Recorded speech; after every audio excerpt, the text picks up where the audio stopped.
থাপ্পড় দিয়া আপনি একজন মানুষ মারতে পারবেন না।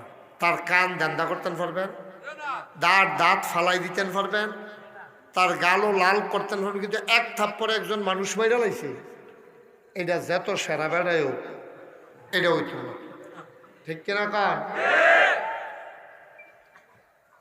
কিন্তু মূসা নবী এইটাও করছে, এক থাপ্পড় দিছে তে জাগাত সাইড দিয়া নাই।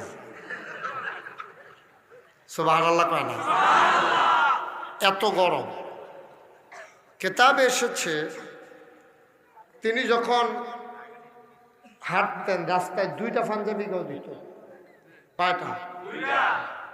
আপনার তারা যদি গরম লাগলে কাপড় চুপড় খুলালায়, খালি লুঙ্গিটা বাদ দিয়া গেল। তো মুসা নবী এত গরম নবী দুই কাপড় দুই পাঞ্জাবি গাও দেয় গেলে।